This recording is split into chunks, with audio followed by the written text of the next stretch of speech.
In today's video, I'm going to teach you how to connect Temu to your Shopify store. To get started, open Google Chrome and sign in to your Shopify admin dashboard. Make sure you're logging into the correct store before moving forward, especially if you manage more than one. Once you're inside the admin area, take a quick moment to confirm that everything has loaded properly, since a stable browser session helps avoid issues during the app installation process. From your Shopify dashboard, navigate to the Shopify App Store. This is where you can browse tools and integrations designed to extend the functionality of your store.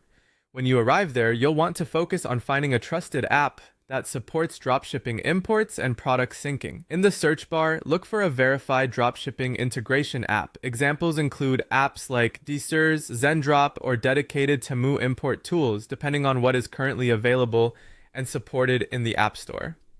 As you search, pay attention to whether the app is verified, its reviews, and whether it clearly mentions compatibility with the type of importing workflow you need. Choosing a reputable app is important because it can affect how smoothly your products, pricing, and order details sync with your Shopify store. Once you've chosen the integration app you want to use, click Install.